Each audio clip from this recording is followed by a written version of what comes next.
লালবাগ নগরী যেন স্বপ্নের মতো এক রাজ্য। দিনের বেলা বাজারে হাজার মানুষের ভিড়, রঙিন কাপড়, সোনার গয়না আর মশলার গন্ধে চারদিক মমা করত।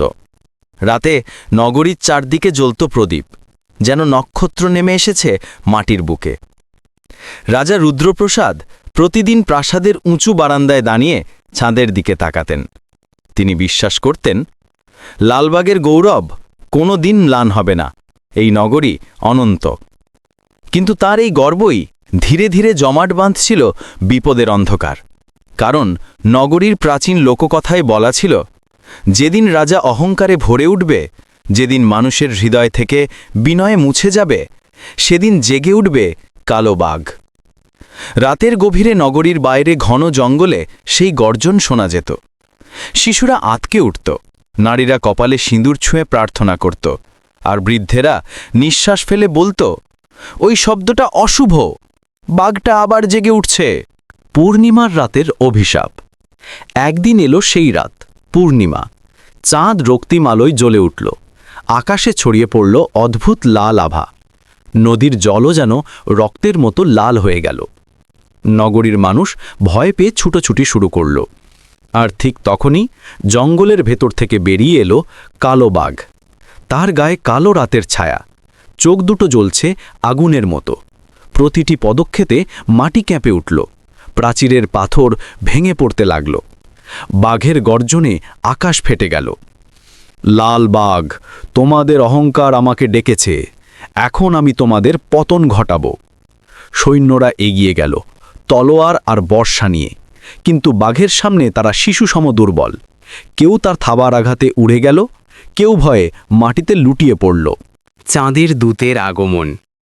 ঠিক যখন নগরী ধ্বংসের পথে, আকাশে এক অলৌকিক আলো দেখা গেল।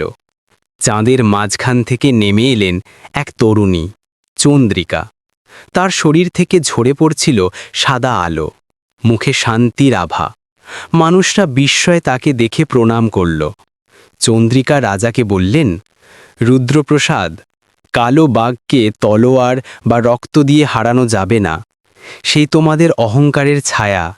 তাকে থামাতে হলে চাই বিনয়, ভালোবাসা আর ত্যাগ। রাজা হতভম্ব।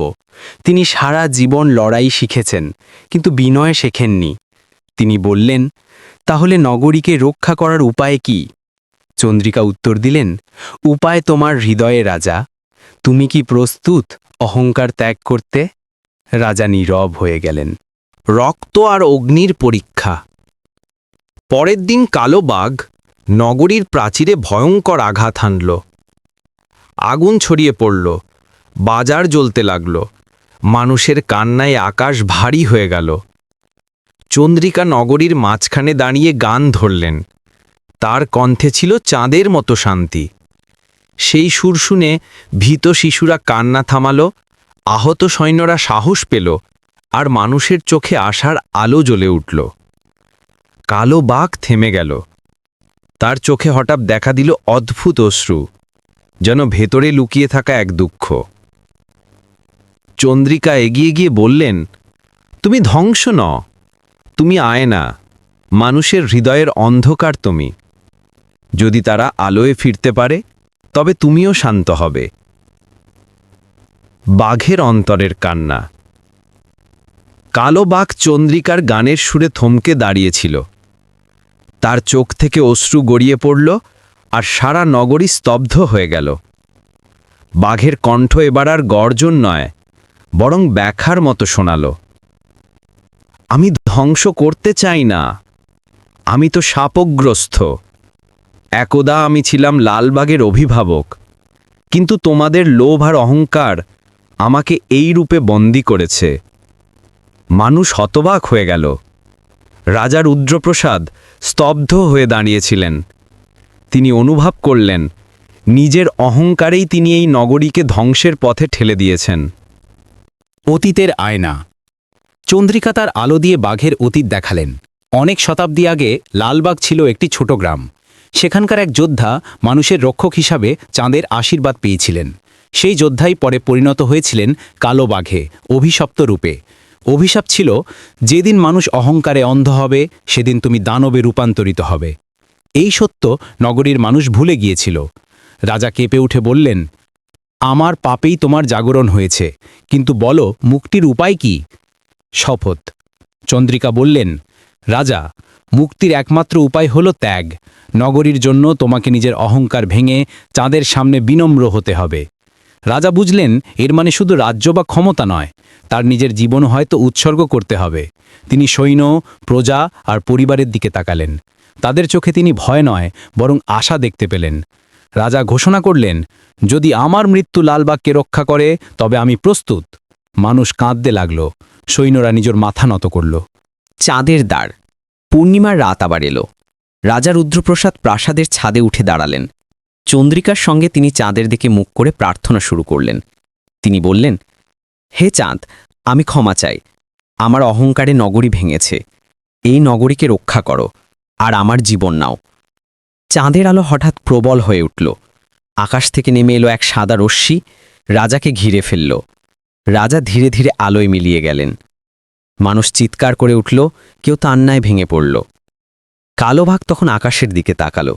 তার দেহ থেকে কালো ছায়া ভেসে গেল, গায়ে ফিরে এলো মানুষের রূপ। সে আবার সেই প্রাচীন অভিভাবক যোদ্ধা হয়ে দাঁড়াল। লালবাগের পুনর্জন্ম। রাজার আত্মত্যাগে নগরী রক্ষা পেল। আগুন নিভে গেল, নদীর জল স্বচ্ছ হয়ে উঠল, আকাশে ভেসে উঠল রূপালি আলো। মানুষরা বুকে হাত দিয়ে কেঁদে বলল, আমাদের রাজা তার জীবন দিয়ে আমাদের রক্ষা করেছেন। চন্দ্রিকা আকাশের দিকে তাকিয়ে ফিসফিস করে বললেন, রুদ্রপ্রসাদ এখন চাঁদের আলোয় চিরন্তন শান্তিতে রয়েছেন। অভিভাবক যোদ্ধা, যিনি কালো বাঘ ছিলেন, এবার নগরীর সামনে দাঁড়িয়ে প্রতিজ্ঞা করলেন, আমি আবার লালবাগের রক্ষক হব। যতদিন তোমরা বিনয়ে বাঁচবে, ততদিন আমি তোমাদের পাহারা দেব। মানুষরা নতুন করে জীবন শুরু করল। অহংকার ভেঙে বিনয়ে ভরে উঠল নগরী। এভাবেই লালবাগ পুনর্জন্ম পেল, আর চাঁদ হল তাদের চিরন্তন পথপ্রদর্শক। চিরন্তন আলো। লালবাগ নগরী আবার নতুন ভোর পেল। প্রজারা রাতের সমস্ত ভয় ভুলে মন্দিরে প্রদীপ জ্বালালো, নদীর ঘাটে শিশুরা খেলতে শুরু করল। সোনালি সূর্যোদয়ের আলোয় ভেসে উঠল আশা। তবু মানুষের হৃদয়ে এক অশ্রু রয়ে গেল। তাদের প্রিয় রাজা রুদ্রপ্রসাদ আর নেই। প্রতিটি বাড়ির ছাদে, প্রতিটি গলিতে তার স্মৃতির গান বেজে উঠল। চন্দ্রিকা নগরীর মাঝখানে দাঁড়িয়ে সবাইকে বললেন, তোমাদের রাজা অহংকার ত্যাগ করে চাঁদের আলোয় মিলিয়েছেন নিজেকে। তার ত্যাগ তোমাদের শেখাবে বিনয়ই হল জীবনের আসল শক্তি। নগরীর প্রাচীরের ওপরে তখন দাঁড়িয়েছিল সেই যোদ্ধা, যে এক সময় কালো বাঘ ছিল। সে হাত উঁচু করে প্রতিজ্ঞা করল, যতদিন লালবাগ থাকবে আমি এই নগরীর রক্ষক হব। আমি আর অন্ধকার নই, আমি তোমাদের অভিভাবক। মানুষরা একসঙ্গে স্লোগান দিল, চাঁদের আলো, লালবাগের আলো। আকাশ তখন স্বচ্ছ নীল, কিন্তু পূর্ণিমার চাঁদ দিনের আলোতেও মৃদু জ্যোৎস্না ছড়াচ্ছিল। সেই আলোতেই মনে হচ্ছিল রাজা রুদ্রপ্রসাদ এখনও আছেন, প্রতিটি হৃদয়ে, প্রতিটি শ্বাসে। সমাপ্তি। এভাবেই শেষ হল লালবাগ আর কালো বাঘের কাহিনী। এক রাজ্যের অহংকার, এক বাঘের অভিশাপ, এক তরুণীর আলো, আর এক রাজার আত্মত্যাগে লেখা হলো এক অমর মহাকাব্য।